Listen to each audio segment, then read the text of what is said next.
3차 시, 비를 알아볼까요?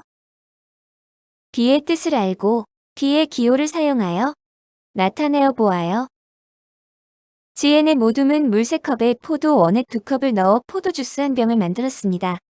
물의 양과 포도 원액의 양을 비교하는 방법을 알아봅시다. 포도주스 1병을 만들기 위해 필요한 물의 양과 포도 원액의 양만큼 컵을 색칠해 보세요. 물은 3컵, 포도 원액은 2컵을 넣는군요. 포도주스 2병을 만들기 위해 필요한 물의 양과 포도 원액의 양만큼 컵을 더 색칠해 보세요. 각각 3컵, 2컵씩 색칠하면 되겠네요. 포도주스 3병을 만들기 위해 필요한 물의 양과 포도 원액의 양만큼 컵을 더 색칠해 보세요. 표를 완성하여 물의 양과 포도 원액의 양을 비교해 보세요. 화면을 멈추세요. 확인해 봅시다.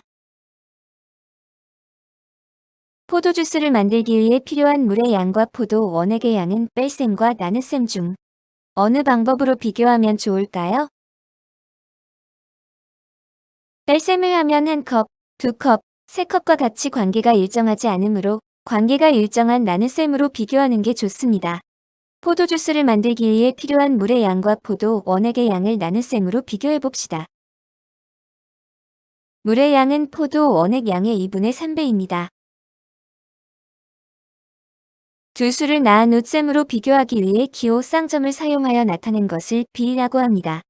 두 수 3과 2를 비교할 때 3쌍점 2라고 쓰고 3대 2라고 읽습니다.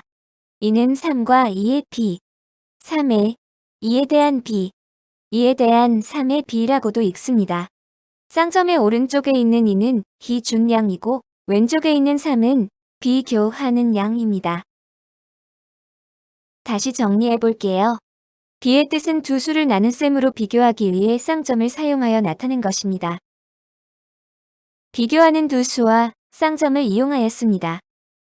읽는 방법은 첫째, 3대 2 둘째, 3과 2의 비, 셋째, 3의 2에 대한 비, 넷째 순서를 바꾸어 2에 대한 3의 비와 같습니다. 이때 쌍점의 뒤에 있는 수는 기준량입니다.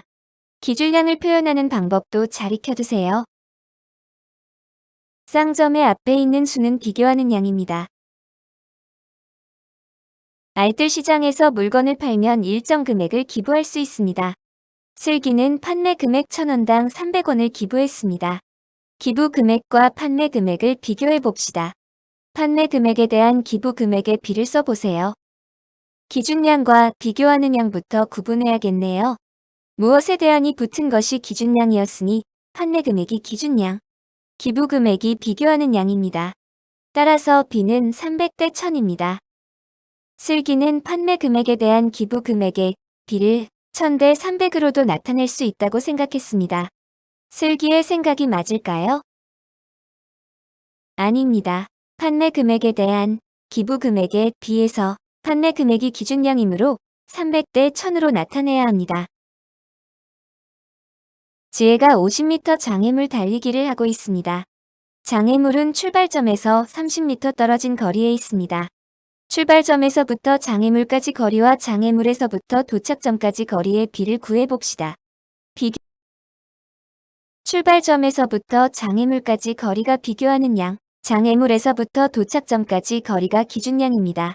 출발점에서부터 장애물까지 거리는 30m이고 장애물에서부터 도착점까지 거리는 전체 거리 50에서 30을 뺀 20이네요. 이를 그대로 비로 나타내면 30대 20입니다. 조금 더 연습해 봅시다. 흰 바둑돌수가 검은 바둑돌수의 비라고 읽었으니 순서대로 쓰면 되겠죠? 4대 7입니다. 2와 9의 비, 순서대로 쓰면 됩니다. 2대 9. 20에 대한 7의 비. 무엇에 대한이 붙으면 기준량을 나타내요. 따라서 7대 20이라고 써야 합니다. 11에 8에 대한 비. 무엇에 대한이 붙었으니 8이 기준량이죠? 11대 8. 슬기는 빵을 만들기 위해 밀가루 8컵에 설탕 3컵을 넣었습니다. 밀가루 양에 대한 설탕 양을 비로 나타내어 보세요. 비교하는 양과 기준량을 찾으면 쉽게 구할 수 있어요. 밀가루에 대한이므로 밀가루가 기준량, 설탕량이 비교하는 양입니다. 따라서 비로 나타내면 3대 8입니다.